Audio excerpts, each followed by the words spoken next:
how would you tell it's a Dapper? You personally, how would you decide? Well, interesting question. I don't know. I don't know research on that.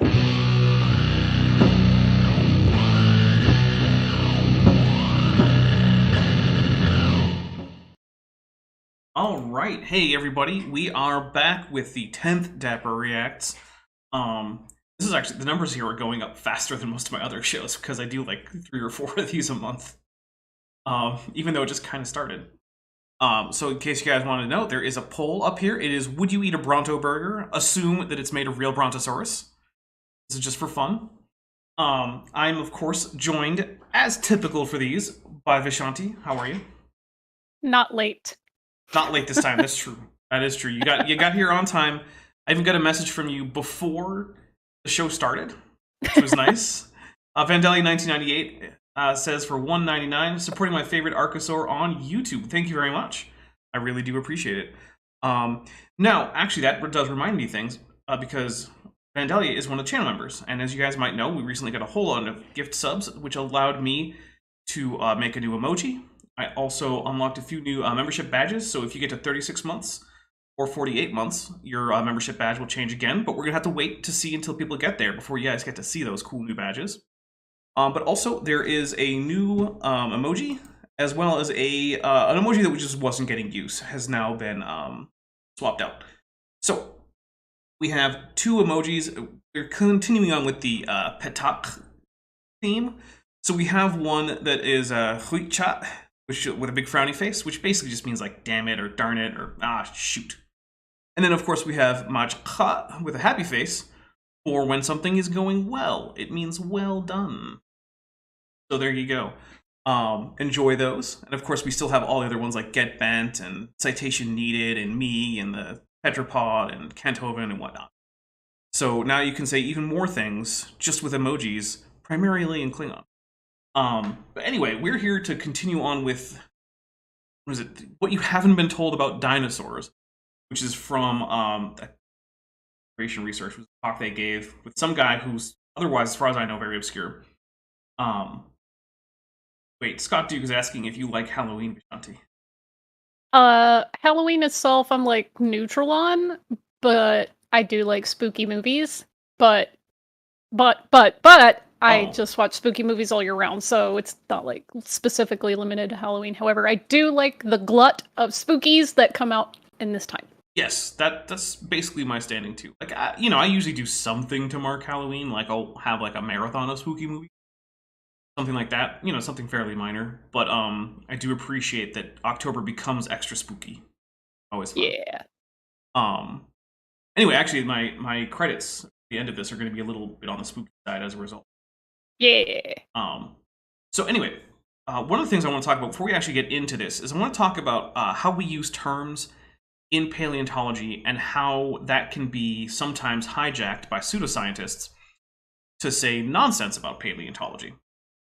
So let's say that someone, you see a scientific paper and it says, we're reporting on the postcranial skeleton of, I don't know, like, say Deinonychus anteropus, right? We found a new specimen of Deinonychus anteropus that contains elements of the axial skeleton as well as proximal portions of the limb or something, right? Okay, cool. So then you say, okay, well, you start reading and you get to the part and they say, well, this femur shows X, Y, and Z. Okay. Did they find a femur? And the answer is both yes and probably no, and in different ways, right? Was the physical object that they're holding contained within the body of an actual Deinonychus anteropus? Or no, not really. It's sort of like you say, oh, I have a copy of Bible, or let's say we just pick one book, right? Like, oh, I have a copy of, like, I don't know, we'll go with Deuteronomy, right? Because that one probably has one actual person who did actually write pretty much the whole thing. Well, the copy you have isn't the manuscript that the original author penned themselves. That's not a thing that's happening right here. And similarly, when you say, oh, I found this, Deinonychus femur, you're actually holding, most likely, a copy of it that has been made by replacing the original with other chemicals that are now taking the shape of it. But that's generally to be assumed when you're talking about things like dinosaur bones from, like the Cretaceous. So we don't always go ahead and say, well, I have a fossil femur that is chemically altered and is no longer the original bone, although some, especially more recent fossils, can actually still have the original hydroxyapatite. That's not typically the case for dinosaurs. In fact, actually, I'm not aware of any reliable reports of it being the case for dinosaurs that had the original hydroxyapatite. But the thing is, because we all kind of have that as sort of like a background thing that, like, bones come in, minerals come in, replace the original bone with a cast, essentially. No one really questions that about dinosaur bones, which is why creationists, when they want to pretend that they found the original fresh bone, then have to say it's unfossilized. Okay, sure you did. You never publish on it, but you make the claim a lot. But anyway, that's not necessarily the case when it comes to things like soft tissue, which is what we're going to talk about today. So if someone says, well, they found osteocytes in this bone, and this is something that can go back to like the Dr. Mary Schweitzer find, right? Because Dr. Schweitzer reported on things that were probably preserved osteocytes. But the thing is, it's an osteocyte in the same way that that's a femur. It's in the shape of an osteocyte, and it got that shape from there having been an osteocyte there. But what you're not finding is an actual osteocyte, not even a dead one. Those aren't the original chemicals and membranes and whatnot that made up the osteocyte. Similarly, when people are saying, oh, we found collagen, well, it's not actually the collagen. Now, some of the atoms in those molecules are going to be the original atoms, but it's no longer in the form of the actual collagen protein. It's broken into chunks. There's been cross-linking with iron atoms, things like that. The same is true when they say, oh, we found remnants of blood. Well, what you're actually finding is not even hemoglobin. It's not even heme. It's heme-derived porphyrins that are extremely stable and are basically the long-term decay products of hemoglobin that is eventually turned into heme, which is then eventually further degraded. So I want everyone to keep that in mind when we're talking about these soft tissues. They're not actually soft tissues that you would pull off of a fresh carcass. They're fossils of soft tissue that do sometimes retain some of the chemical or mechanical properties of the original, but they are chemically degraded. So with that background, I think it's time to start this back up. We did back up just a few seconds from where we left off last time, just that way we can get a little bit more context into what is actually being said. Ready, Vishanti? No. All right, well, here we go then. When you see a dinosaur bone, all you have is a rock in the shape of the bone. None of the actual original bone is left. So that, like I said, that is generally true. It's not completely impossible. You might find some of the original hydroxyapatite there. As far as I know, we don't have reliable reports of it. However, itself, bone, the Brock part of bone, like the biomineral part of bone, itself essentially being a rock, does mean that it can't last a very long time. So, I mean, it would surprise me, but it wouldn't, like, rock my world if someone found actual hydroxyapatite from a dinosaur fossil. Now, if it were the entire, bone, that would be weird. Like, if it was even the exterior, like, I would expect, at best, you'd find, a permineralized exterior, and then that mineralization didn't permeate all the way through in a large bone, and then maybe you get some hydroxyapatite towards the center. That would be my expectation if you found such a bone, but anyway. Wrong. I was told wrong. That's just a falsehood. Look at this. We have blood vessels. These are osteocytes still. So again, these are actually from the Dr. Schweitzer paper. And in that paper, she does not say that they have osteocytes or blood vessels. She says that they have things that are morphologically consistent with osteocytes and blood vessels, and that have chemical compositions that indicate that they might be the remains of such structures. And so Andrew Cumming asks, would it be similar to imprints of feathers or eyes, which are technically soft tissue, that are in the shape of those structures, but they're not the actual original structures? Yeah, it's actually the same thing, right? So when we say, oh, we found a feathered dinosaur with these feathers impressions on it, well, yeah, they're feather impressions. You can't pick that feather up and, use it to write as a quill or something, right? It's a part of the rock that you're finding. It's not the same chemistry. It might not even actually physically be there. It might just be the remnants of what was there as an impression. But yeah, it's a similar theme. And Vandelli 1998 for 4.99 says, did he not know fossils were rocks and not true bones? I learned that at least in middle school. I think what he's saying is that he did hear that in middle school, but now he thinks that's wrong. And to be fair, in some cases, that's not actually what it is to be a fossil, right? Because a fossil is just remains of ancient life from more than 10,000 years ago by most definitions, which is an arbitrary line, right? And if you have a 12,000-year-old bone that isn't permineralized, it's still a fossil. So things like that happen in caves, especially in like Midwest and Southwest North America. You can find like giant ground sloths and cave bears from 20,000 years ago, unpermineralized as a skeleton in a dry cave, which those are still fossils, but they're not technically mineralized. However, when you go back to the Mesozoic, curiously, despite the fact they shouldn't have been dead much longer than those, sloths and bears, they do tend to be permineralized, which is, why would that be? That's one of the questions that I don't know that creationists really have addressed, is why is it that we can find permineralized dinosaur bones? They're basically always permineralized. But then, things from right after the supposed flood that have been in the ground for about just as long can be found with, without permineralization. What's up with that? It's a good question, and I would love to have that addressed. Maybe if Paleologos watches, we can get a video from him about the mineralization rate during versus after the flood and why it would be so much higher during. Still intact bone cells, bone building cells? They're not intact. That's never been the claim. Now we might get to Mark Armitage, because he is the source for a lot of the most extraordinary claims about soft tissue and dinosaur bones. But that's a bridge that we're going to cross if we get there. And then we have blood vessels with red blood cells still in them, connective tissue, still soft and squishy. And so the thing is, it's not actually still soft and squishy until you further chemically alter it.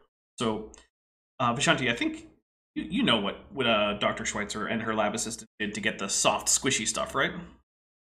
Well, I remember they had unintentionally, or I guess inadvertently, left it in an acid solution for longer than they had originally planned.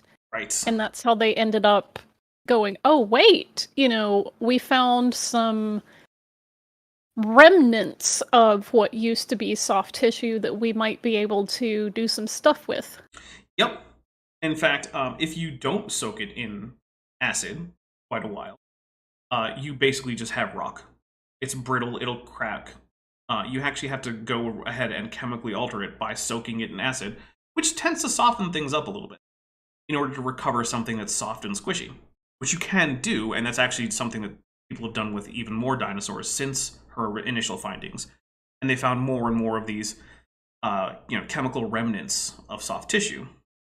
But it's sort of like, you can kind of think of it like leather, right?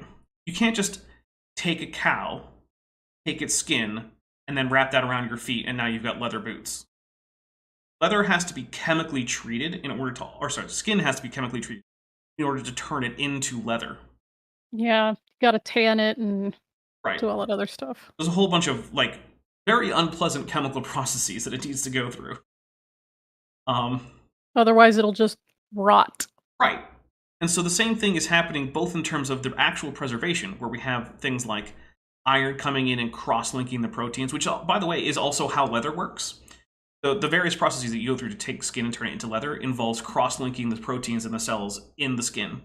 But it's also what happens with formaldehyde. When formaldehyde preserves soft tissue, it's doing it by cross-linking the tissues and the cells in various chemical means to hook what otherwise would be separate proteins, cells, and even separate parts of the same protein together in more stable configurations.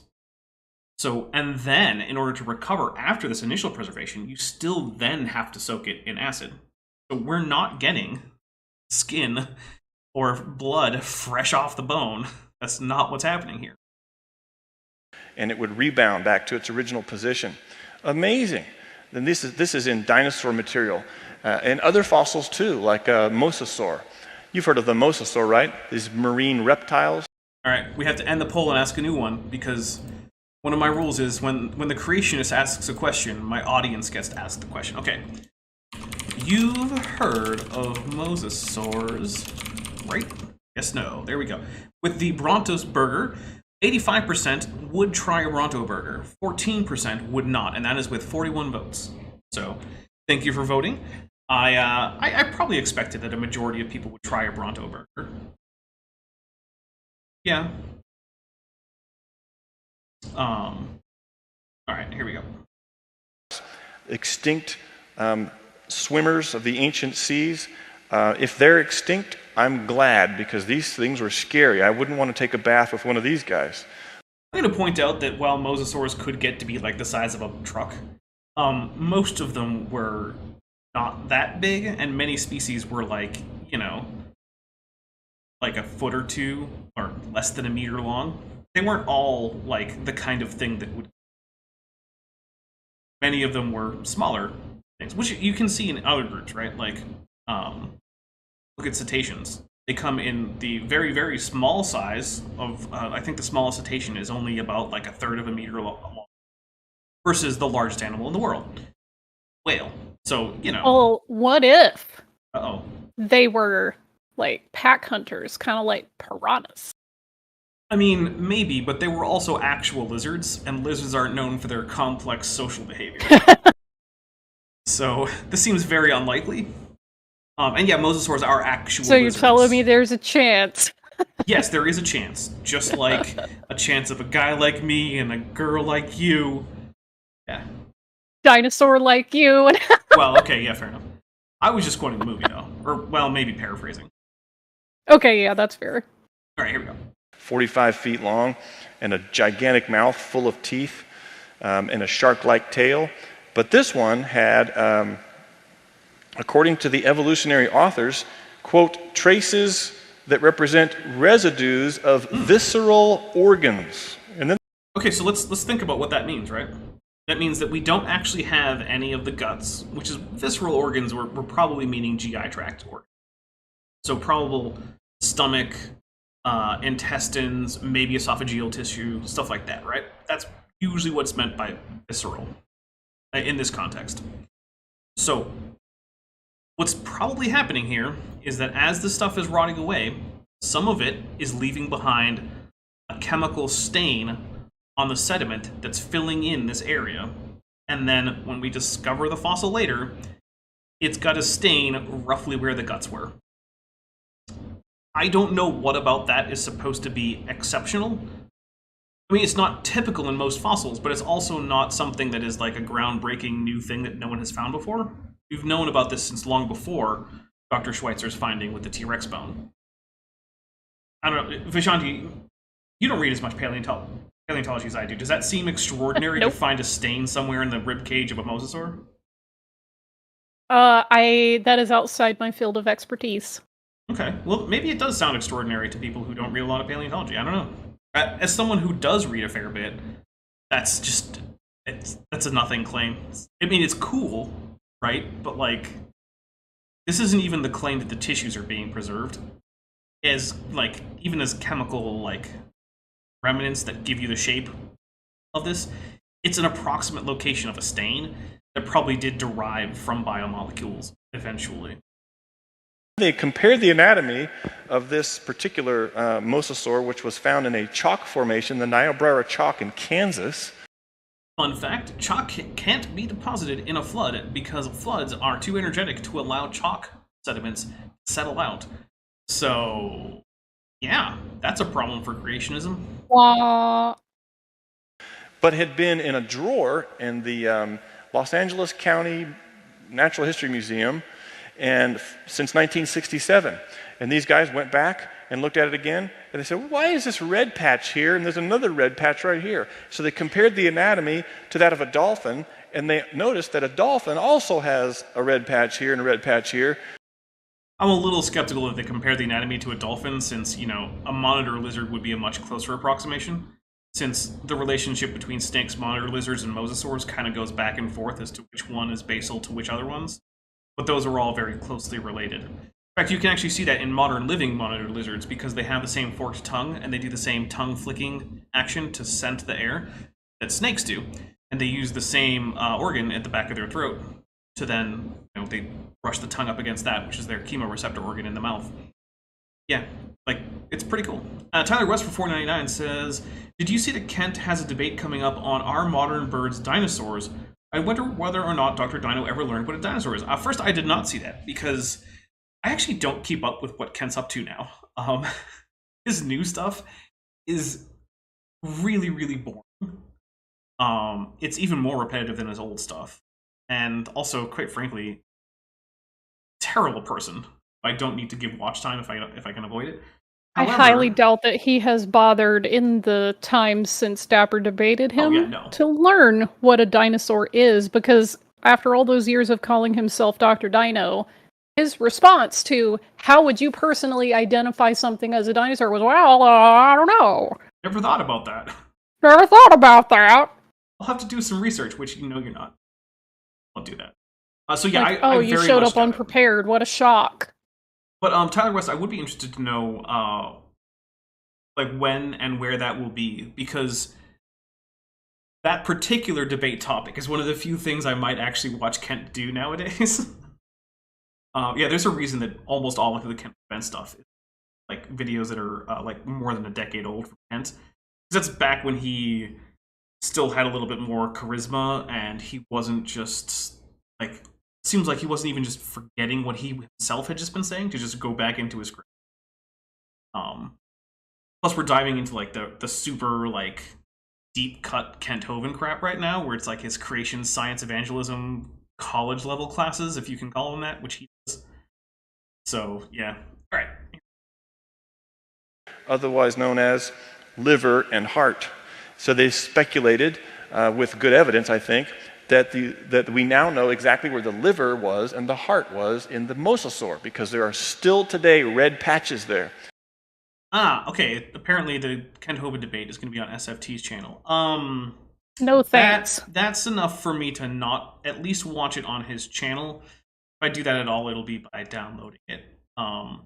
Here's the thing. SFT likes to do things like leave sexist rants on his community page, allows racists to run rampant in his chat, is buddy with a convicted domestic abuser, things like that.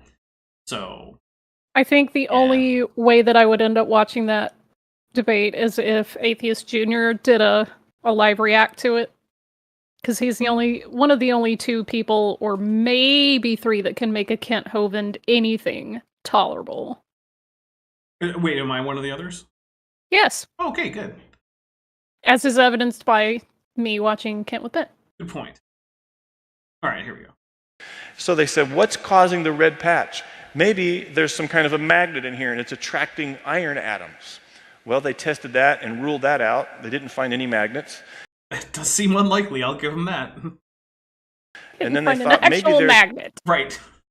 Well, I mean, maybe magnetite, right? Like, But... I know, I'm just laughing because I feel like he would interpret that as being like an actual magnet and not like magnetite. There's a horseshoe magnet stuck in the fossil. Yes.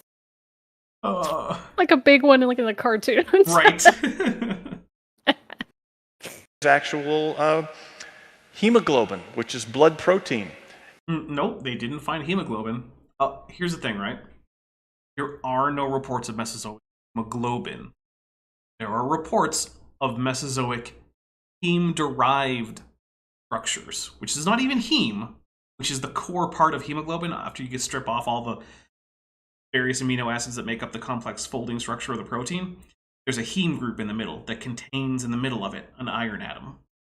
Well, that itself has little arms that can break off chemically and then be replaced by more stable bonds. And then what you have is a variety of heme-derived chemicals that still have some similarities to heme, but aren't actually even heme. That's what's found in these. And the thing is, once a biomolecule gets to the point where it's basically stable, and other than extreme heating, it's very unlikely to further degrade. At that point, it can just stay that way indefinitely. Again, except in cases of like extreme heating. And so that's the thing. Once you get these heme-derived porphyrin chemicals, that's it. They're not going to go anywhere.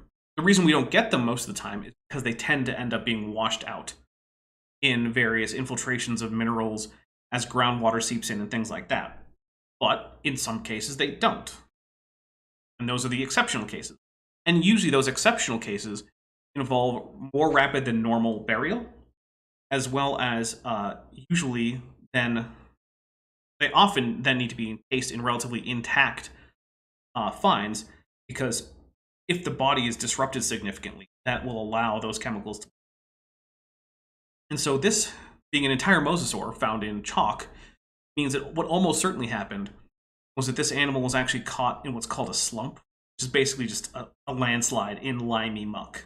So chalk comes from limey muck at the bottom of the sea, where this is precipitating out as, you know, various essentially algae skeletons are dropping down slowly. But then a bunch of this sort of semi-liquid muck, which, by the way, smells terrible if you actually get to smell it. I don't recommend. Some of that can then slide over some of the other parts, which can trap even live animals or any recently deposited, you know, corpses.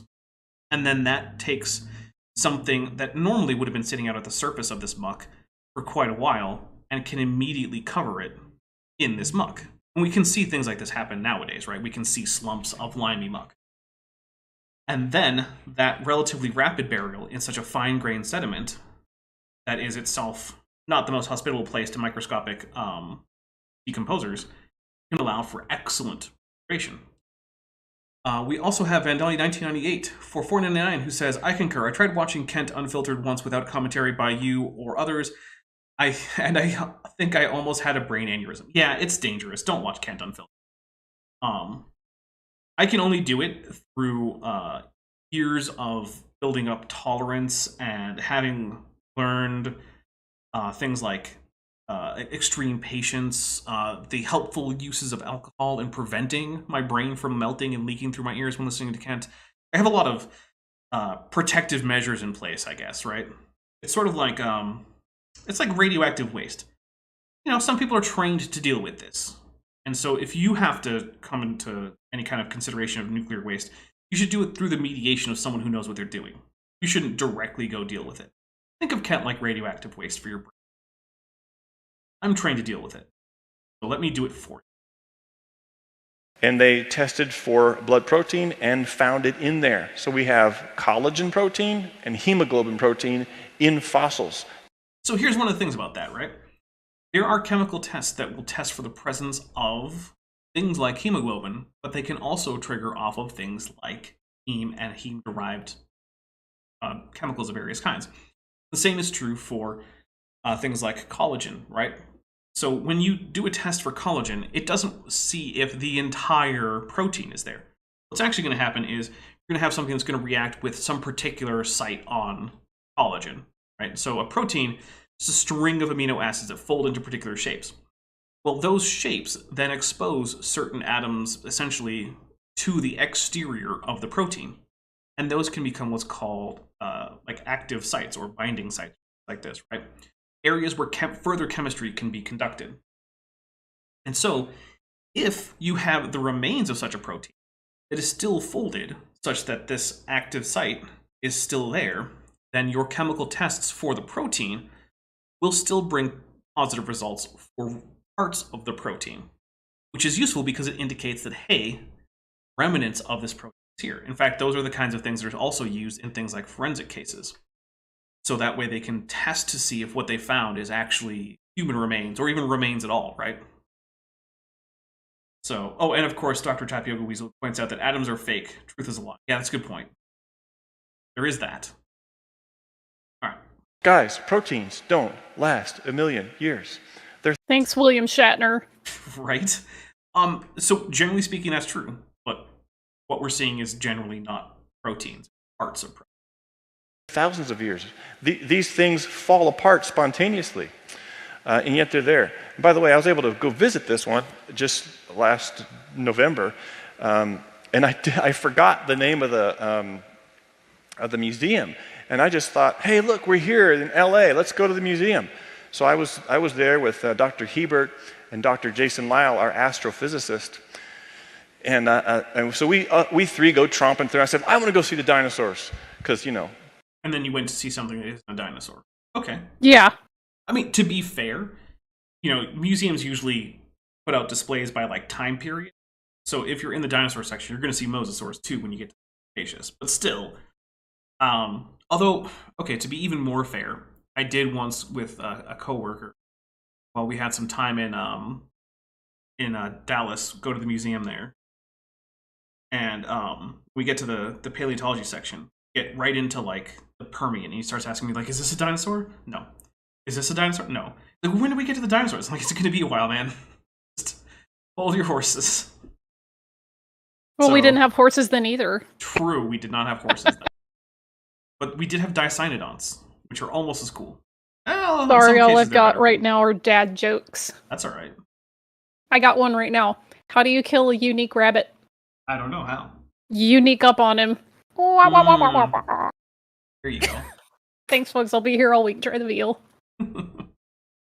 Who wouldn't, right? Or the Bronto burger. The Bronto burger. Dinosaurs. And then I look, and there it is. And I see it, and it's on this big display case, and it's laid out with lights underneath it and inside the display case. And I thought, that looks like it. And so I said, I think that's it. That's the Mosasaur. That's the one. And then Dr. Lyle's like backing up, and everyone who was in the room like left the room. And I started putting this is it. So then I said, I'm going to take a picture. So I got my camera, and I turned it on, and it said, out of battery. Oh, no. Who doesn't just use your phone, man? I'm pretty sure that this is not how this actual thing went down. I think this is being exaggerated for dramatic effect. If I were on a different show, I would say take a drink for stories that didn't happen. Yeah. This is not officially drinking. I mean, I have a beverage here, but it's not alcohol. No. Yeah, I got coffee, but it's not Irished. Well, there's your problem. Always Irish your coffee. I say that as someone with significant Irish ancestry. I didn't realize we had, like, prehistoric Irish people. Yeah. That's pretty sweet. There you go. Yeah, now you know. Pictures of this. I've got to have pictures.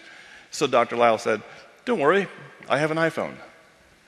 He pulled out his iPhone and took some pretty good pictures of me with my finger on the glass, pointing to the red patch, still colored red, showing that you have proteins in these fossils.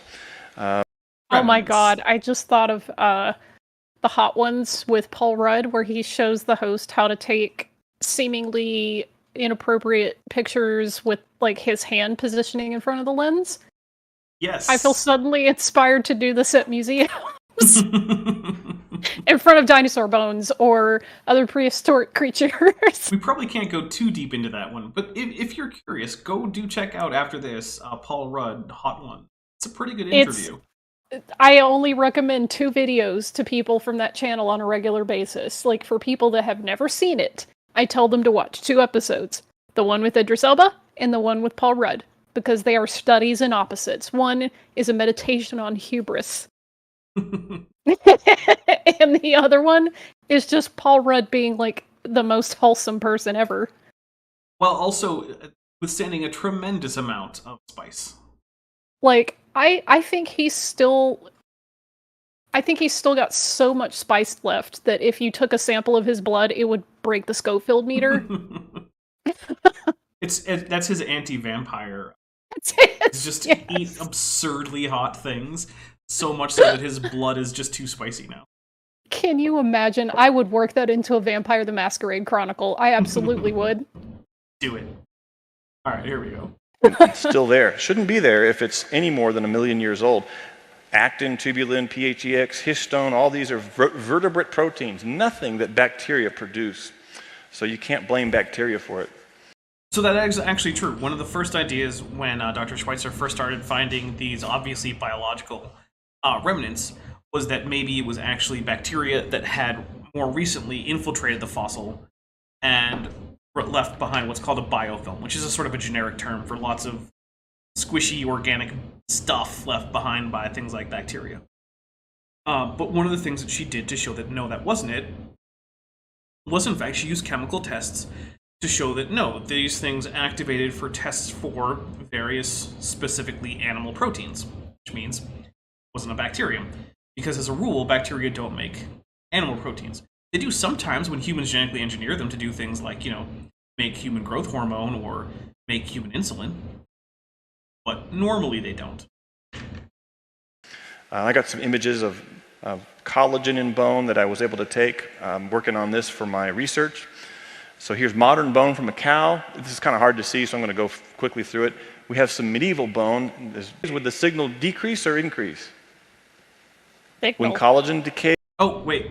Yeah, we have to ask this question. I don't actually know what he's defining as a signal. So that's a... Oh. Okay, so when collagen decays, does the signal increase or decrease? My answer would just be a string of question marks. We'll add that as an option. Good, because that's my response to that. All right. By the way, you've heard of mosasaurs, right? 93% yes, 6% no. I'm glad that virtually all of you have heard of mosasaurs. Mosasaurs are cool. If you haven't, I highly encourage you to check them out. They were gigantic lizards who were actually lizards, unlike dinosaurs, that lived in the oceans of the Cretaceous. Would the signal through this technique decrease or increase the collagen signal? See, the thing is, I don't know what your technique is. You're just like, this is a picture I took. Oh, what did you use to take it? What tests did you run? What is your methodology here? I don't know. Well, I'm just seeing the green methodology, blobs. as with a lot of these cranks, is the old "it looks like" methodology. Yeah, or often just not showing your work. Like, yeah.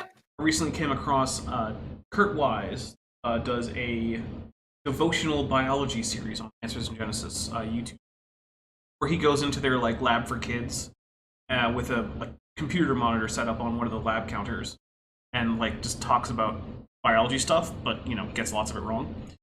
And at one point he said, "Oh, I did this study where I checked to see where things first showed up in the fossil record, assuming the conventional timeline, and when it matched up with evolution.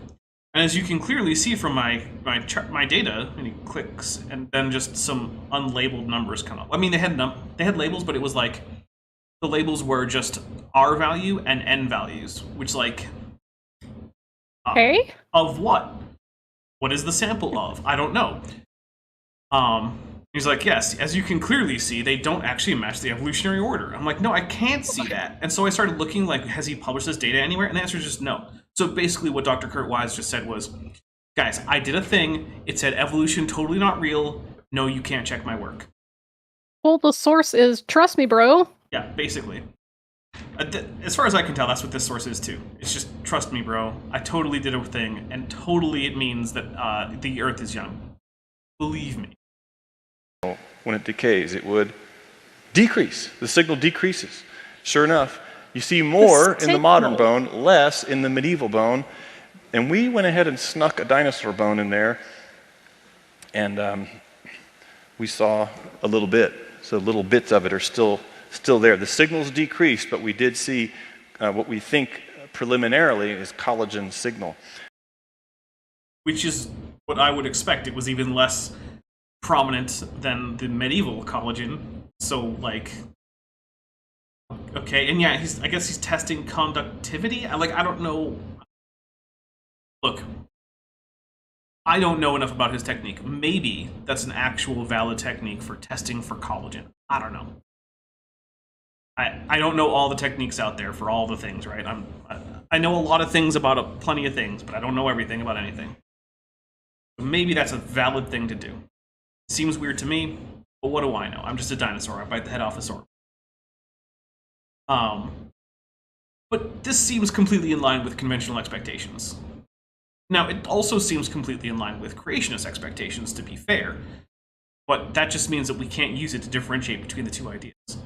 So let's actually talk a little bit about why the assumption in the scientific community initially was that if this was true, then there had to be novel preservation mechanism, rather than one of the other options, which was that this was just recent and the bones weren't as old as we thought they were. Because there were three basic options, right? Bones aren't as old as we thought. It's actually just modern insects or plants or whatever. And then 3, there's a novel option for preservation. Now, at first, the most likely one was actually modern contamination. That's what almost everyone thought it was going to end up being. Dr. Schweitzer disagreed. Turns out she was vindicated in that. But that had to be tested, right? A number of papers were published saying that, have we done all these tests? And in some cases, the answer from Dr. Schweitzer was like, no, we haven't, so let's go do it. And so then she would publish and say, okay, well, we did the proposed test from, this paper, from this journal, from these authors, and we found out that it was negative for these bacterial proteins or whatever. Okay, well, that eliminates that. And eventually you get to the point where they had ruled out basically all of the different likely contamination options. And at the same time, she was getting positive results when testing for various animal proteins, like collagen. Okay, well, that means it's probably actually the remains from the animal. Well, now we have two options left, right? So we have to think, which one's more likely?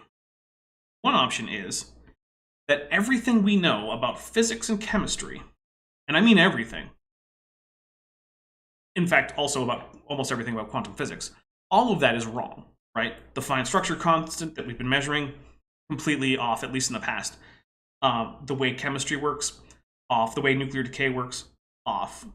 All of this is completely wrong. The way that sediment deposition works, completely wrong. The way lithification works, completely wrong. Virtually everything we know about a huge swath of science, geology, chemistry, nuclear physics, all this stuff is completely wrong. And the bones actually are a few thousand years old. Or maybe there's a new chemical process we don't know about. That's the other option. What do you think, Vishanti? Which of those, a priori, seems more likely? Can you list them off again real quick, just so I make sure yes. I get them right? Either all of nuclear physics, geology, chemistry is wrong. Or maybe there's some new chemical reactions we don't know. I would be inclined to the latter choice. Yeah. Now, what if I then told you that new chemical reactions were then found and demonstrated to be viable options for explaining this new finds? Well, how about that? Weird, right? Yeah. So that's why the scientific community as a whole is not taking seriously option A, where virtually everything that we've found out about and have been getting consistent results in multiple fields of science, in some cases for over a century, is wrong. They're not going with that option. They're going with the previously unknown, but now in some cases known, preservation methods. Weird, right? Who would have thought that might be what they go for? Other researchers have found collagen in other dinosaur bones and in other bones. So this is Leonardo, a hadrosaur, quote-unquote, mummy. As far as I know, they have not actually found protein remnants in Leonardo. Rather, this quote-unquote mummy is in fact a permineralized, there you go, cast of the original organism, which preserves the shape and texture of a lot of skin and also the volume of many muscles, which is itself very impressive. But again, doesn't have skin, doesn't have muscle, doesn't have keratin. It has minerals in the shapes of these. Let's see what he says about this. Assuming it actually is Leonardo, because honestly, like I said, this thing was filmed on a potato that was blight-stricken. Fossils. This is a whole hadrosaur mummified. It's most of a hadrosaur mummified. You might notice that the tail is missing, and that some of the distal portions of the limb are significantly degraded, as is the ventral part of the skull. There's a bit of stuff that's missing. Found in 1912 or something by the Sternbergs. I have no idea when it was famous. It's on display in New York at the American Museum of Natural History. I was taught that dinosaur fossils are just rock. All the original stuff is gone. In fact, the display at the Carnegie Museum right now today says just that. There are no remains of anything organic from the original creature at all. It's all gone. I feel like that's not a direct quote from the sign. Yeah. Because what is true is that there are no original intact molecules from the original creature that we have known that we found, right? In fact, even in the case where Dr. Schweitzer did tests for the presence of DNA and they came back positive, it was non-sequenceable, which means that the DNA is so degraded that you're just getting little chunks of a few nucleotides here and there, right? So, you'll get like a 4 or 5 long string of nucleotides. And then maybe over there, maybe you'll even get one where there's a couple base pairs that are actually matched up. But you're not actually getting, like, even significant fragments of chromosomes. So if you were to just sequence this, it would just be noise. That's what she's finding. Unlike the recent Neanderthal findings, for which a Nobel Prize in Medicine was given out, where we can actually sequence the whole genome, which is an interesting and related problem for young Earth creationism, in that that Neanderthal DNA kind of blows out of the water most of their ideas about genealogical relationships for humans, but also asks the question, why don't we ever find sequenceable dinosaur DNA if dinosaurs stepped off the ark and were running around in the medieval period? Mm-hmm. Weird how that is. Also, inconveniently for the creationists who like to insist that birds aren't dinosaurs, when the collagen, which was at least partially sequenceable, was checked against known sequences, the closest match was Struthio, the ostrich. So, weird. Yeah, isn't that interesting? And totally false. That's wrong information. Scientists have been publishing their discovered discoveries of soft tissue and blood vessels and things like that. So I was at the Houston Museum of Natural History, and I walked up to this lady, this student. She's a paleontology student, you know. She's helping us dummies who are walking through the museum. And I said, "What you doing?" She's like, "Well, I'm working on this. This is from the red beds of West Texas, and we've got this fossil here." And I said, "Hey, have you heard about the red blood cells and the protein, the collagen that's inside dinosaur bones?"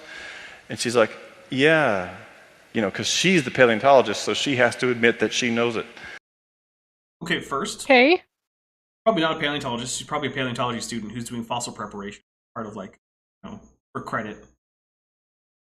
Second, paleontologists aren't, like, admitting this like it's a dark secret. They're publishing about it openly.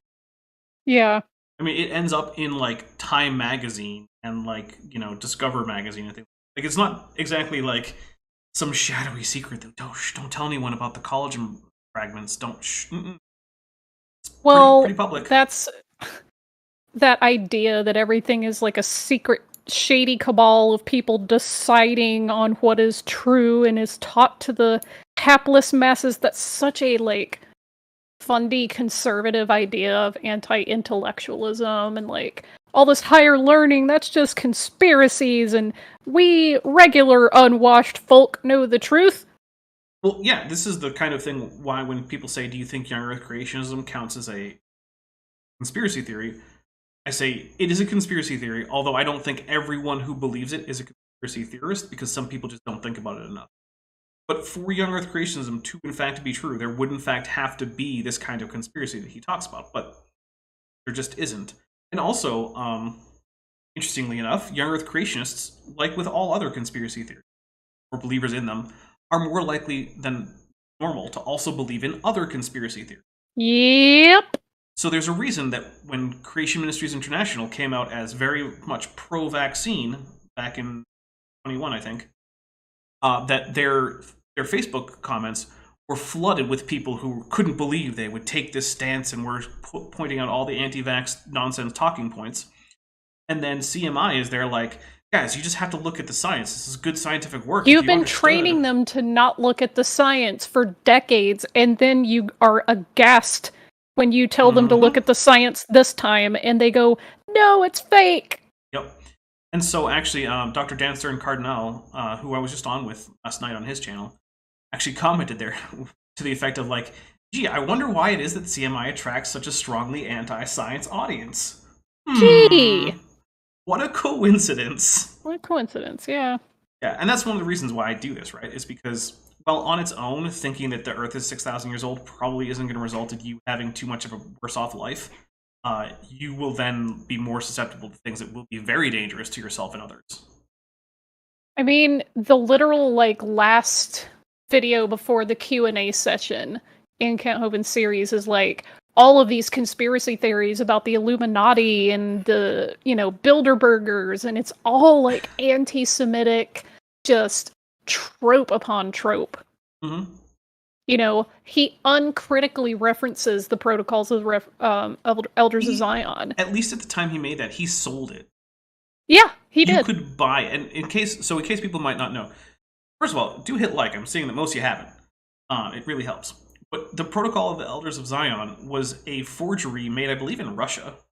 Yeah. To basically just make up a Jewish conspiracy to take over the world. And it's been long known to be a complete fabrication. And Kent says, some people say it's made up. No, Kent. Everyone who isn't a crackpot knows it's made up. He, at one point, was like, oh yeah, it was made up to make the Jews look bad. But then he turns right around and repeats most of the tropes that are in it. Yeah. So he'll be like, yeah, it definitely wasn't written by Jews, but they're definitely, forming all these, like, secret groups, like the Bilderbergers and the Rothschilds. Well, of course. Dude! Yeah. Again, it's all ties into the whole conspiracy theories, which, do have a strong tendency to be anti-Semitic. Even if not on the surface. Will say at least Kent is consistent in his clownery because he's anti-vax. He was married to an anti-vaxxer, like a super prominent one for a while, Mary Toko.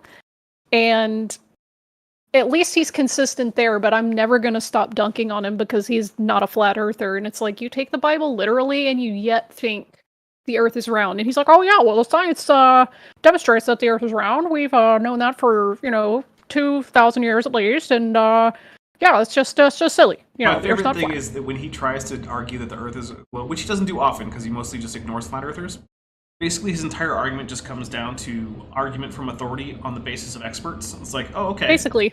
So the experts say that the earth is round and that's good enough for you because you don't have the acumen to actually investigate all this for yourself. That's fair.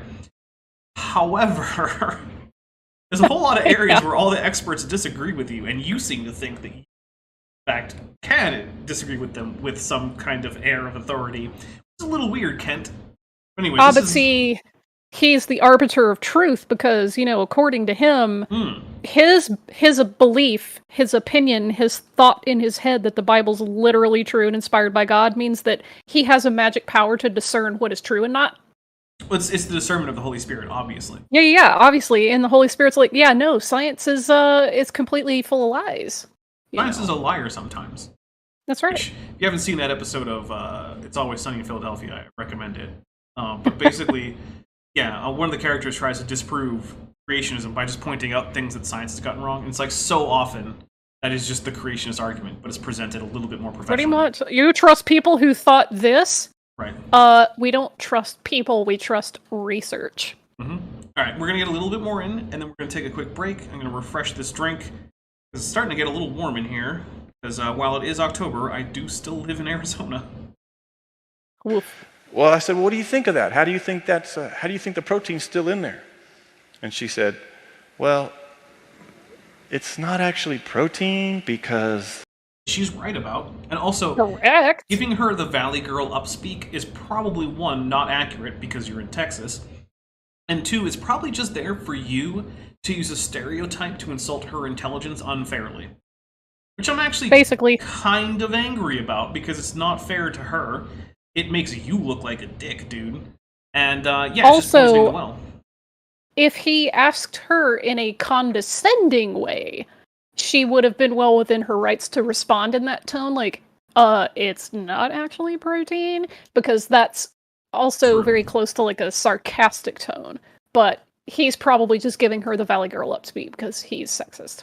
Well, it's a sexist stereotype to insult the intelligence specifically of a woman. Yeah. You don't normally mock men with upspeak, even though there are men who upspeak. Yes, there are. They're fossils, and fossils are rocks. She's right about that, too. Even the young paleontologists aren't being told what's in the scientific literature. Oh my god, that makes me want to flip a table right now. Paleontologists aren't told. That's the phrasing he used. That's true. Paleontologists aren't told. They just My go read man, it. Paleontologists can read the literature. They write the literature. Yo. Like, this is going back to my whole thing that, yes, eventually I will get a video out on. Science is not authoritarian. They cannot conceive of a framework that is not authoritarian. Mm-hmm. All right, well, we're gonna, after getting through some some sexist nonsense that's misrepresenting how science education works on top of being sexist. We're going to go and take a quick break. We'll be back in just a little bit. I'm going to go, like I said, I'm going to put a bunch of ice in a cup and then add some water to it. And yeah, we'll be back more in just coffee. a little bit. Here you go, more coffee. It's too hot for me to have some coffee, or hot coffee right now. I did have hot coffee this morning, back when it was like 7. I was going to say, make iced coffee. Yeah, but that takes too long. I won't be back. I know. All right, guys, we will be back in just a few. Please stick around, hit like if you haven't, and here is some music.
And we are back after what apparently was some technical difficulties that I don't understand, nor do I think does Vishanti.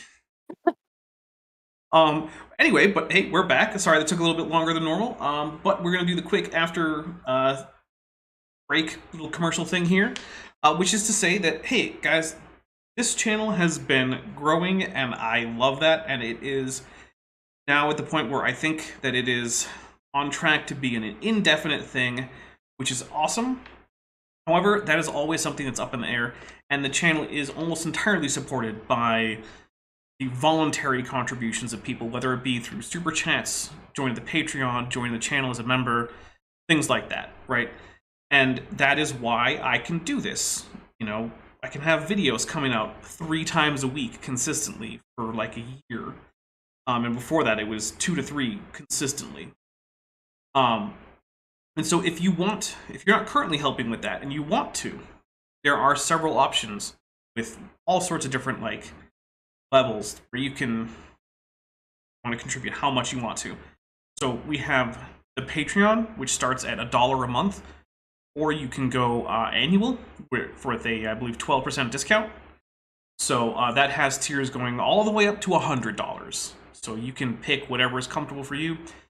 There is the channel memberships, which starts at $1.99 a month and goes up to a maximum of $20 a month. That goes directly through YouTube. Both of them can give you access to the private Discord server they have, just for supporters, where we do things like after shows for the Tuesday evening streams. I'm often in there. I take suggestions for stream names. People can suggest video topics or send me videos that maybe I want to respond to. Get early access to just months worth of scripted and pre-recorded videos. You know, you can have your name in the credits. If you give enough, I'll say all your names, things like that, right? So that's if you want to, if you can afford it, and you value this enough to want to contribute to keeping it as a regular occurrence on the YouTubes. Feel free to check those out.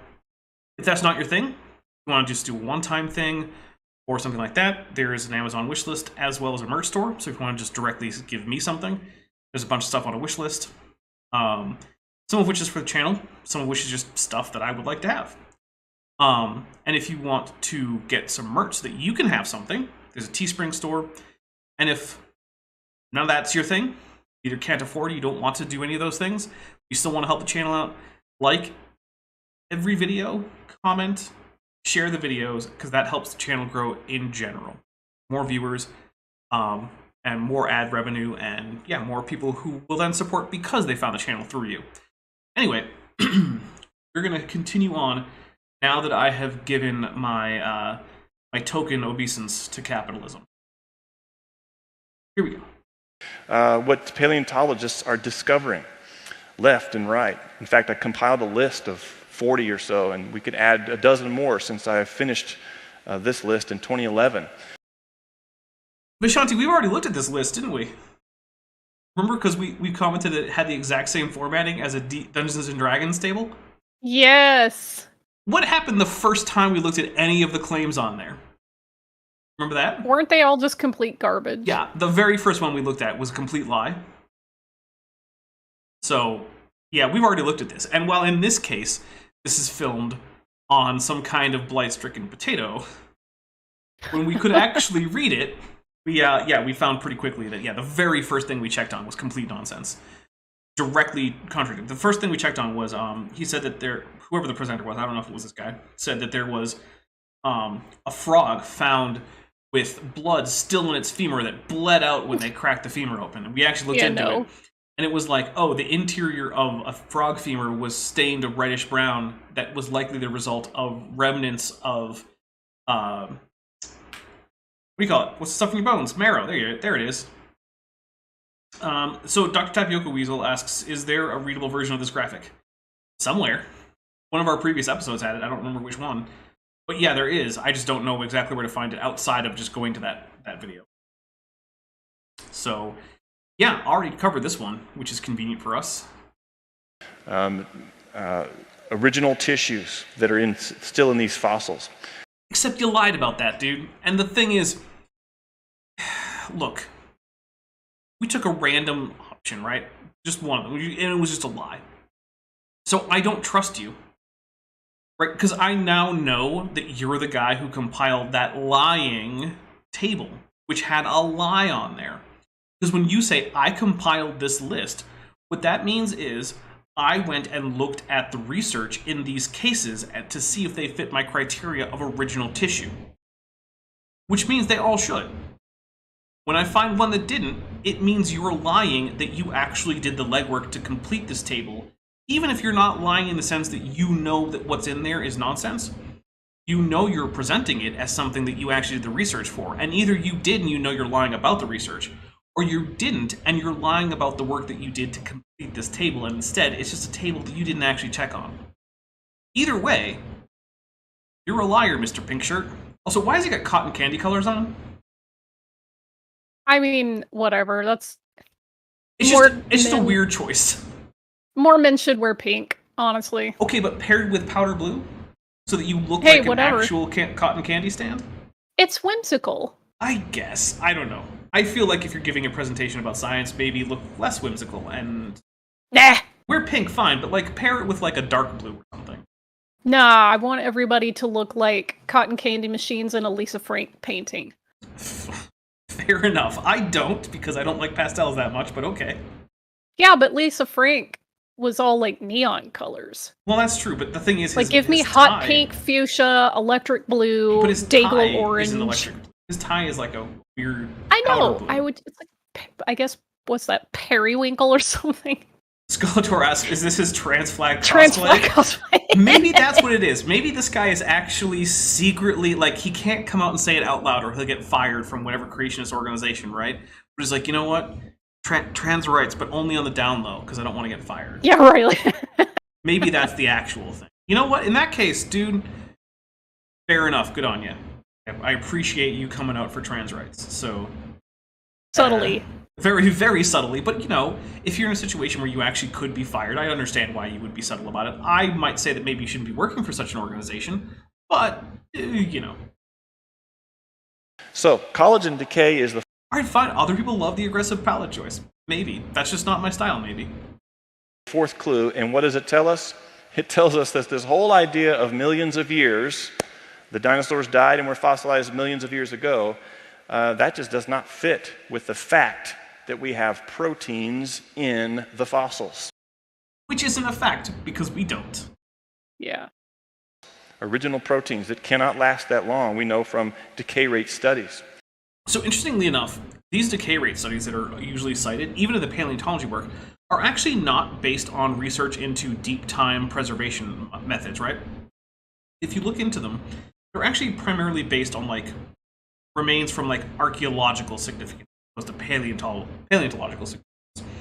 So archaeology, as a rule, is generally like 10,000 years and more recent, and tends to focus on human sites, human-created sites, whether it be human remains or remains of other animals found in middens or ancient ruins, things like that, right?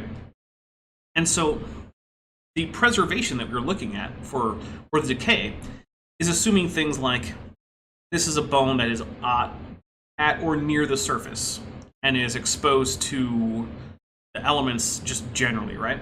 But what it's not typically doing is saying, okay, what if we have a bone that is in lithified sediment and it is under the ground where there's a whole bunch of pressure and there's, you know, different conditions. What is happening there? And also, even these archaeological estimates are not universally applicable. They have their own set of boundary conditions outside of which those rates don't actually apply. But even further, they don't say that every last trace of the proteins are going to be gone after this period of time. They say that they will be degraded after this period of time. So when you look into like collagen decay rate studies, they typically say that after about 100,000 years or so, then you won't have any collagen left. Instead, it will have degraded. But into what? Well, into bits of what was once collagen, which is what we find in the dinosaur bones. And like I said before, once you reach a stable configuration of the molecule, or now molecules, that's it. They can persist that way essentially indefinitely. So even these actual studies, even if we take them at face value as applicable in all cases to all fossils, still don't present a problem. Because if you say, oh, the collagen would be destroyed by 66 million years. Okay, yeah. It is. It's not actually collagen. So it's one of the things that frustrates me about this, is that even if you take his claims about the literature at face value, about the decay rate studies, which you can't, but even if you could, it still doesn't help him. It helps me. Well, we should expect that, because the Bible does teach that the world is not millions of years old, not at all. Only. I disagree that the Bible teaches that. Your interpretation of it is that it says that. And I will agree that it is one of the intuitive options for what the Bible is saying there. But it's not the only one. And I am not convinced that it's the one that the authors or compilers had in mind. Nor do most people who take that book seriously, Genesis that is, think that that is the best way to interpret it. That is not the mainstream interpretation in most of Christianity, and I'll ask Vishanti, since she's here, is a literal interpretation as actual history, the mainstream interpretation of the first few chapters of Genesis, Judaism. Nope. In fact, there are very famous passages by some of our most respected sages that say if you take it literally, you are just way off base and you're reading it wrong. Like, they explicitly say that it's meant to be allegory. Weird that. Yeah. So in both cases, basically there are two religions that take Genesis as part of their scripture. Like just the text as it comes down to us from antiquity. And that is Judaism and Christianity. And the mainstream in both groups are like, yeah, maybe this isn't something that we should take super literally as actual history. And then both of them also have fringe groups that say, yeah, no, it's totally the actual literal history of the world. Yeah, like I was even listening to an Orthodox rabbi this week who was talking about the fact that we know about cosmology way more than we did in ancient times. We understand cosmic and stellar cycles. We understand light traveling great distances over long periods of time. And I was a little bit surprised to see him acknowledge a lot of cosmological science, because typically you don't see that from a lot of Orthodox aligned Jews. They tend to be more literalistic, but in his case, he acknowledged all of that. He was like, no, it's definitely fact that we, know how a lot of these things came to be. He possibly has a theistic interpretation of cosmology, which, whatever, it's fine. But I was just like, oh, okay, cool. There's at least half a point for this guy, Yeah, well, that's one of the things, is if you're going to find young Earth creationists in Judaism, it's going to be the Orthodox Jews. Yeah, out of anybody, they are by far the most likely ones. But even there, it's not even all of them. Yeah, but again, even then, you would be really hard-pressed to find people who ignore the word of, say, Maimonides, just to go like, oh no, we totally think it was literal. Right, when some of the most famous sages were like, yeah, this is absolutely allegory. In case you guys are wondering, Maimonides was a Jewish philosopher who was so well regarded that he managed to become famous in Christian and Muslim circles as well. Yeah. Which is not Moshe very ben typical. Maimon was a Spanish Jew, and in the medieval times, around the 14th, 15th, 16th centuries, I'm trying to remember which one specifically, but my brain's not all the way on right now. He was a Jewish scholar, a prolific writer, and a part-time physician. And after Spain started getting too big for its britches and decided everyone who's not Catholic, GTFO Spain, he moved to Egypt and resumed a lot of his career there and wrote a lot of texts in Arabic and Hebrew. And yeah, he actually fell in quite favorably with the Arabic authorities at the time. So yeah, if you want to find like a challenge mode that's like, challenge level impossible, be a Jewish thinker who then becomes famous in the medieval Christian and Arabic. Like, good luck. Oh, Vadim is asking me to say it in Hebrew. What were you specifically asking me to say in Hebrew? I apologize. I wasn't reading the chat. But also to your second comment just now, listen, Tovia Singer was actually the person I was listening to. I don't make it a regular habit because he said some really just rude, impolite, and incorrect things about non-Orthodox and liberal politically Jews, and I was just like, bro, not cool. But yeah, his commentary on cosmology, I was like, oh, okay. That's why I gave him half a point. Half, right. He gets half a point, not a full point. Well, but it was a very important half a point. We'll continue on while we wait for the responses to what specifically you should say in Hebrew. Yeah. Thousands of years old. In fact, Jesus himself implicated that when he said in Mark 10:6, but from the beginning of creation, God made them male and female. Now, who's the male and female he's talking about? Adam and Eve, right? Maybe. Hey, it actually Dapper. doesn't say that. Hey, Dapper, what does that say in the Greek there? Oh, that's a good question. All right, let's take a look. Let's get Mark 10. Let's do Mark 10. Because, like, I can type in 6, 7, but who cares? If I can just get Mark 10, it's going to be right. Yeah. Let's see. And we want to go scroll down to 6. I'll pull it. Arsene. Vadim, I will see if I can pull up the clip. Because I think I know which one you're talking about. So let's see.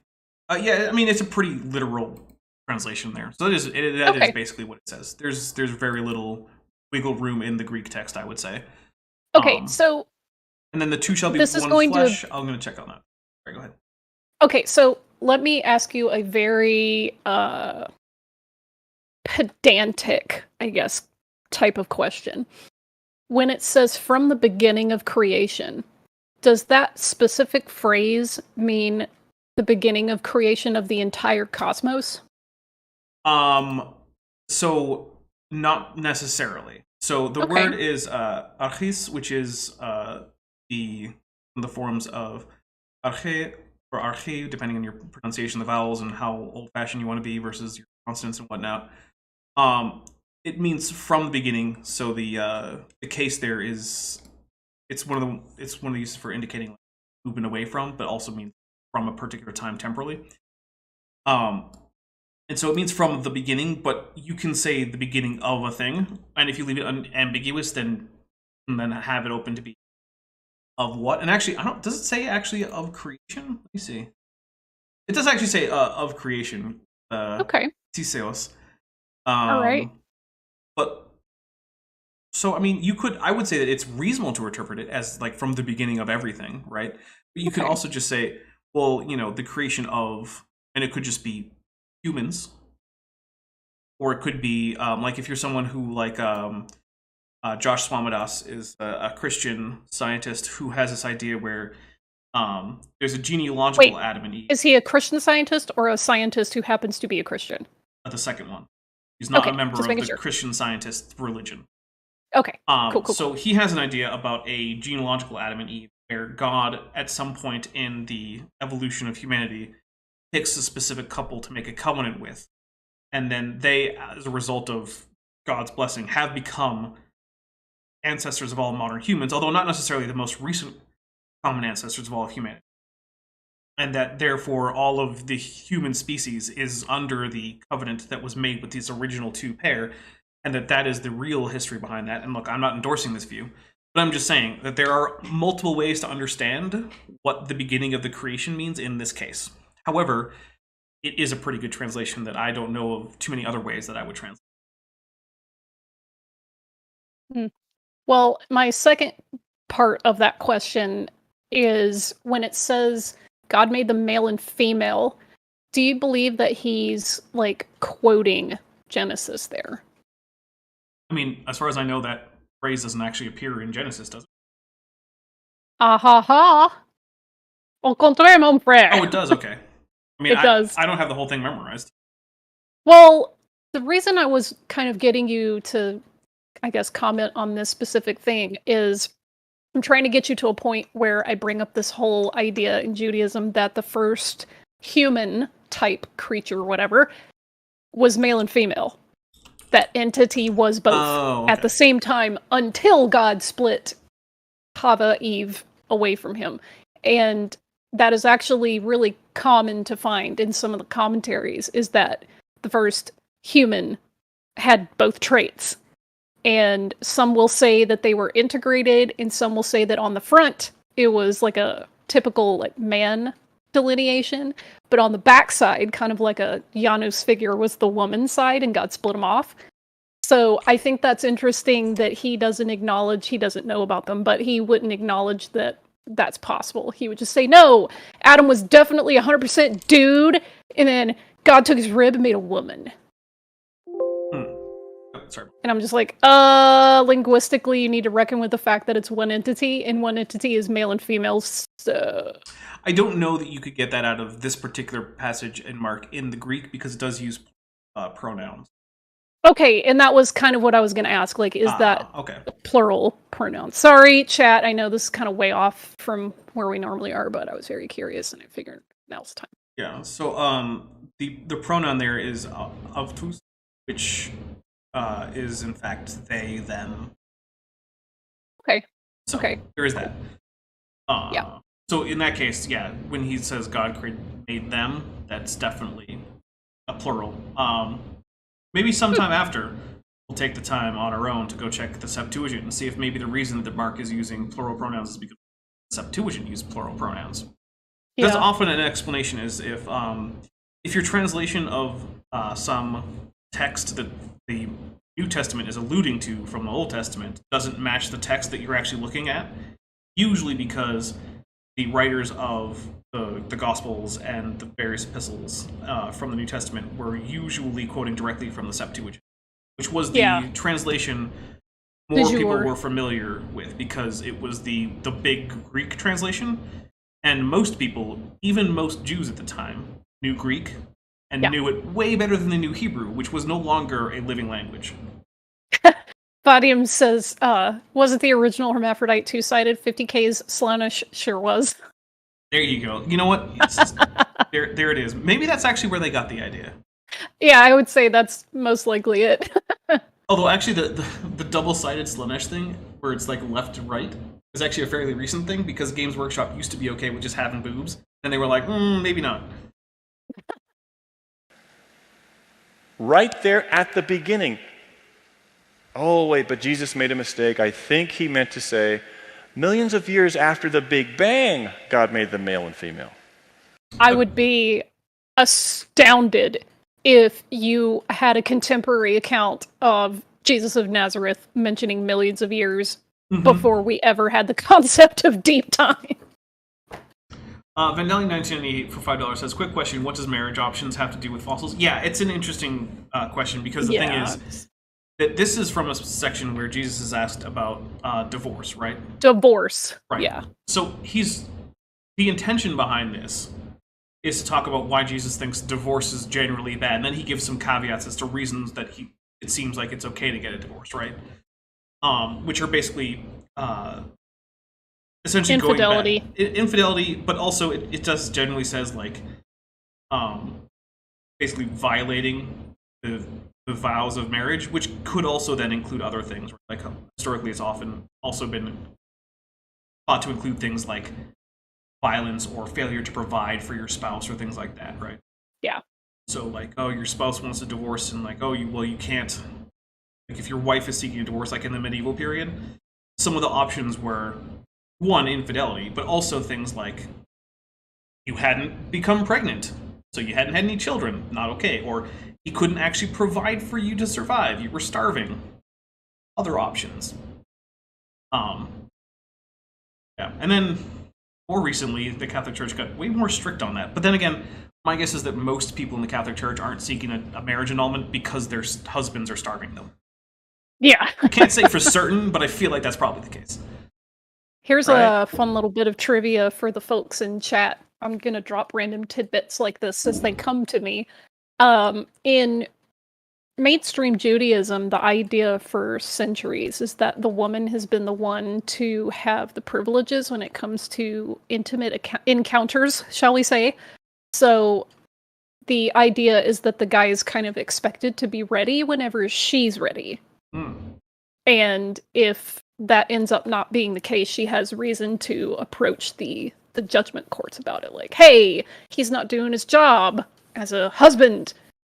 So actually that also comes up in non-Jewish divorce proceedings from a long period of like European and American after colonialism stuff where it's like, insufficient sex is reason for a woman to file for divorce, which, granted, the options for men was basically anytime I feel like it for any reason.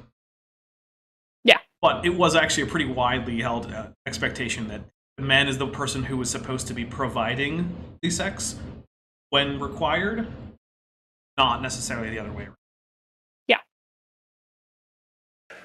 No, he said, he didn't make a mistake. He said, from the beginning, right there at Creation Week, that's when he made them, male and female.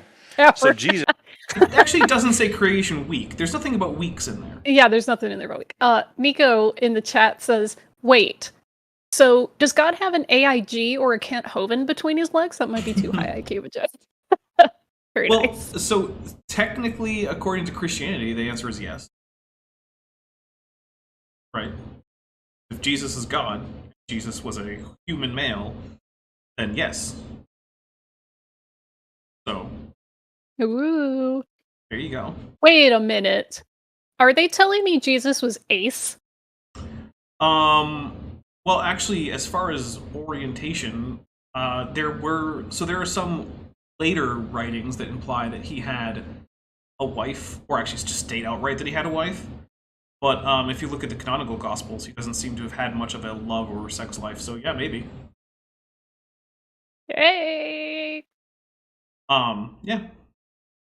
Read the Old Testament, understood Genesis, took it as though it's history because it is. And good thing now we have science that backs up the history.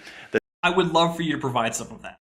I would love for him to provide facts because he says, in reference to that passage, Moses permitted a man to do divorce, and said, because of your hardness of heart, he wrote to you this commandment. But God. So he's making a delineation between the laws of Moses being written by a person and what God did in Genesis, which was allegedly recorded by Moses. However, in those passages, Moses is said to be receiving direct, words from God. So I'm like, does he consider those different? Good question. I don't know. Did I articulate that coherently? I think so. If you didn't, I'm sure chat will let you know. Okay. It's in Genesis. Again, here's a great resource that includes some of this information, and as well as information about the Ice Age and other questions, basic questions that we have, all fully color illustrated. And we have it electronically as well as the hardback guide. I was about to complain. As if that's like an amenity. I was about to complain about the commercial, but then I realized I also did a commercial, so I guess I can't complain too hard. Guys, I guess if you really want that book, you can go get it. I don't recommend it. I think it would be a waste of your money, but hey. To Creation Not Basics. your mom. It's a big... I am not. I am no one's mom. Hardback, 8.5 by 11. The last clue. Aren't you happy? Yay, we're almost done. Carbon decay. There is a version of carbon that does decay. It's radioactive carbon. Is it the 14th one?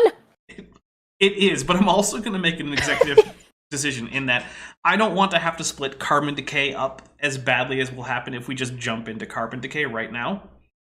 So I think what we're actually going to do is we're going to just wrap up our thoughts on soft tissue, give a little bit of channel news, and then just get out of here maybe, a few minutes early, right? Because I would rather have carbon decay be how we start off. Because I feel like today was a little disjointed because we didn't actually start off at the beginning of soft tissue. I don't want to do that with carbon decay. That's fair. So some of the things I want to drive home, and this is, going to be repetitions of things, but that's one of the ways you can drive home learning, is that woman who was preparing a fossil, who was a paleontology student, was right. There are not actually proteins that are being found. There are the remnants of proteins, the decay products of proteins. And in fact, we can compare it to carbon decay, right? When you have radioactive elements, they decay through a whole decay chain where they become first one radioactive element turns into a different radioactive element, or isotope, nucleus, Then that nucleus decays into another nucleus until eventually you get to a final stable nucleus. Like uranium at 235, I believe, ends up at lead-208. And there's a few different decay chains it can take. But once it's at lead-208, that's it. It's done now. Unless, really extreme conditions like at the center of a star or during a supernova occur, those lead nuclei are going to be lead nuclei from now on until proton decay starts, if it ever does, because we don't know if protons can decay, but if they do, they have an exceptionally long half-life. So for trillions of years, this is going to be iron. Similarly, you have biomolecules. You can start at collagen or hemoglobin, right? And then they decay into smaller bits. Some bits get knocked off, but eventually you reach a stable product that if it isn't physically removed from the bone, will just stay there. And then if you do chemical tests for those chemicals, you may get positive results as a result of the traces of them that are left. Because like we went over last time, you're not actually just looking for the whole protein. Looking for activation based on parts of the protein that are chemically active, or at least potentially chemically active, given this particular reagent that you use to test. So when creationists say that dinosaur bones have been found containing blood vessels, or hemoglobin, or collagen, or osteocytes, or red blood cells, or any of these things, and they are implying that what they mean is original intact blood vessels, collagen, etc., that is not true. They have either not read the actual papers that they're referencing, or they're lying. Those are the only options. Now, in some cases, I'm pretty sure they just haven't checked. Like, whenever Matt Powell says anything, I always find out that his ultimate source is like Fox News. Right? Like, this is not a man who can read a scientific paper. I don't even think it's occurred to him that maybe he should. In this case, however, this guy, I do think, has read some of these papers, because in order to compile that table and actually get that many references, he would have at least had to search for the papers and then read enough of the papers to give an at least inaccurate summary of what they're actually talking about in the first place. I do think this guy knows that he's lying. So yeah, the entire soft tissue thing is basically a red herring. And it's a bait and switch one, too, where they're saying, oh, soft tissue, you think fresh out of like the deli section or the butcher shop or something, right? Where you've got meat red on the bone, ready to go on the grill after you slather it in some barbecue sauce. Nom, nom, nom, nom, nom. Which famously, there has actually been fossil meat consumed by humans.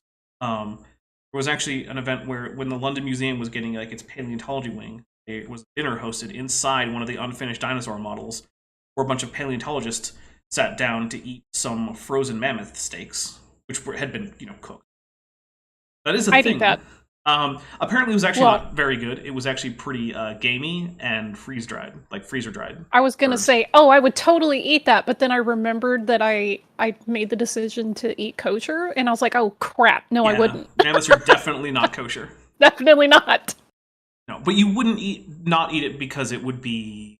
fear it like it being unhealthy or disgusting. Exactly, yeah. I would absolutely trust that people's food safety, knowledge would kick in. Yeah. Well, apparently it was perfectly safe, but like I said, apparently it was extremely gamey and freezer burned. So it was not actually very tasty. Ugh. Imagine leaving something in your freezer for hundreds of years. Tens of thousands, how about that? Tens of thousands of years. But yeah, that has not happened with any Mesozoic dinosaurs. So yeah, that's one of the reasons why I named this, or I gave this the thumbnail that I did, where the idea is like, oh, you're gonna just go on to the restaurant and just have some fresh dino soft tissue. No, you're not. Like this is stuff that has to be dissolved in acid for weeks. Free range dinosaur. Right.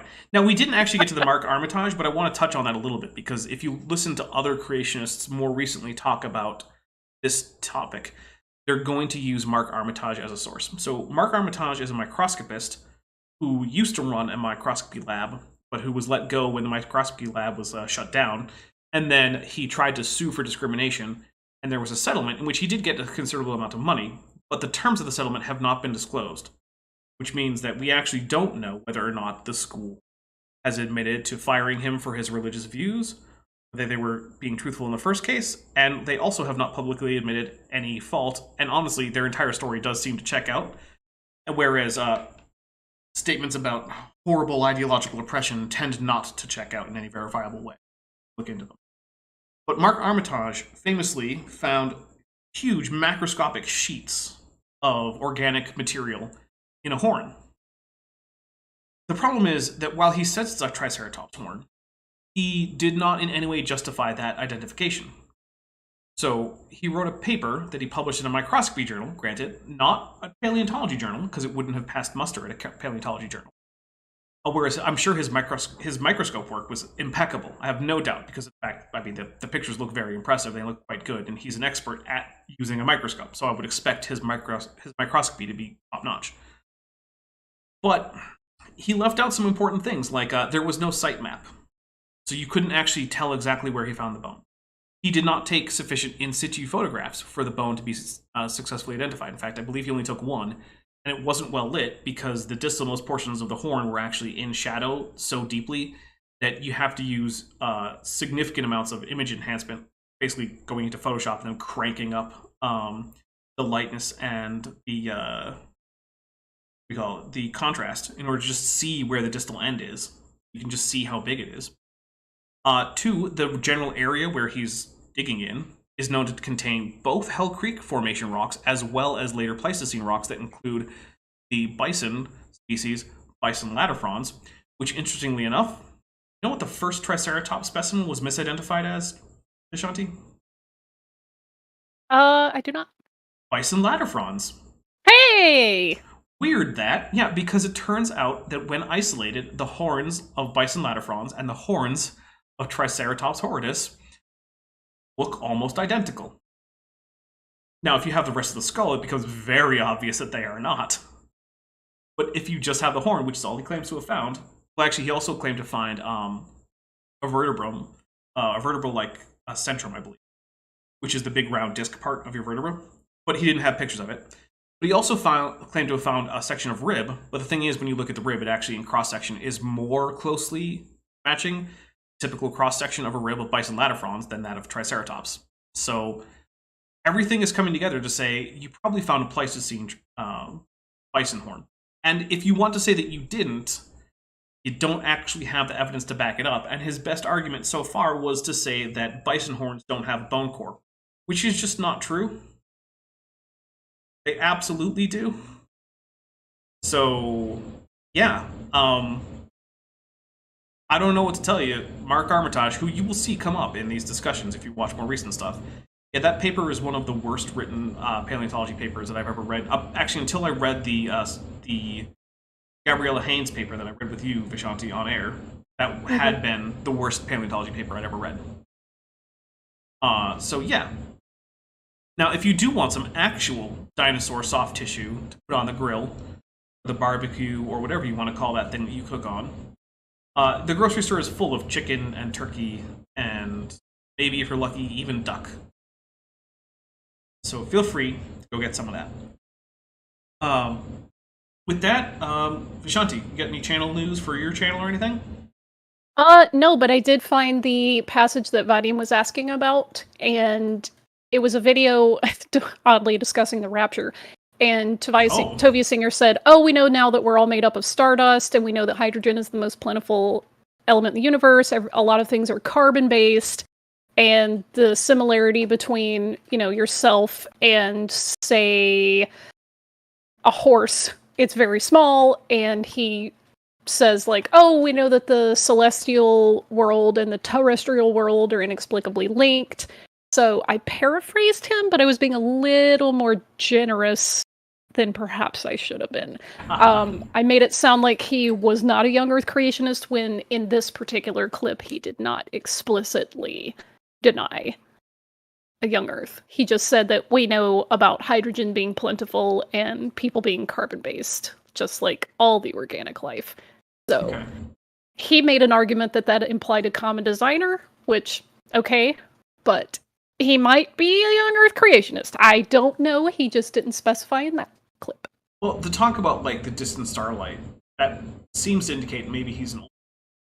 Well, I had unwittingly paraphrased that into his statement. He did not, in fact, make a comment on light speed. He just mentioned hydrogen being plentiful and that we know how the base elements of the universe also comprise our makeup. So got it. Okay. yeah.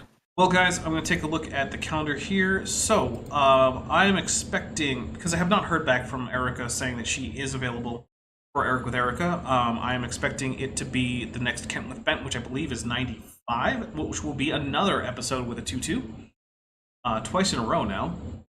Then, on Thursday, the 13th, we are going to be having the premiere of the supercut of the Stephen Meyer series, which is like 4 episodes.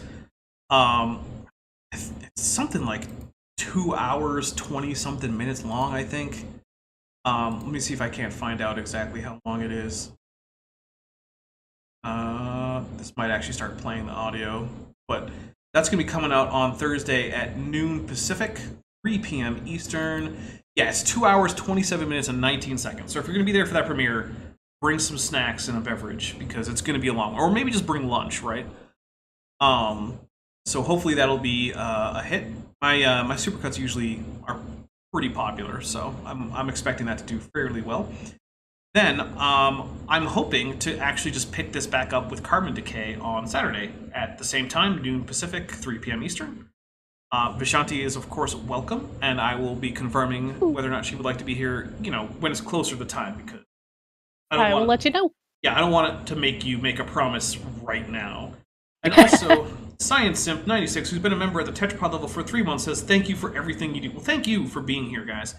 Because, while yes, I do work hard on this channel, it's because you guys are here. If you weren't, I wouldn't be able to. So, thank you as well. And with that, we are going to get out of here, and you can enjoy the October credits, which are a little bit on the spooky side, intentionally. Talk to y'all later.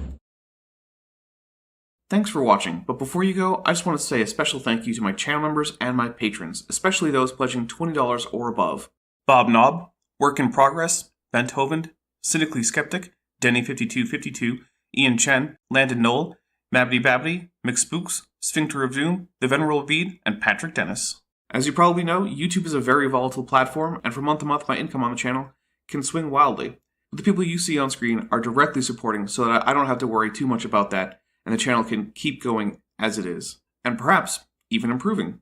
If you'd like to join this team, there are links below to join the channel or in the description to join the Patreon. The Patreon starts as low as $1 a month, and the channel memberships start as low as $1.99 a month. On Patreon, you can even get a discount for pledging annually. If you do decide to pledge, you'll get access to an exclusive Discord server just for channel supporters, as well as early access to all of my pre-recorded videos, often up to 2 months in advance. Higher tiers will unlock even better perks. Now, if an annual or monthly pledge isn't right for you, but you still want to support the channel, there is a merch store down in the description, as well as an Amazon wishlist, just for me.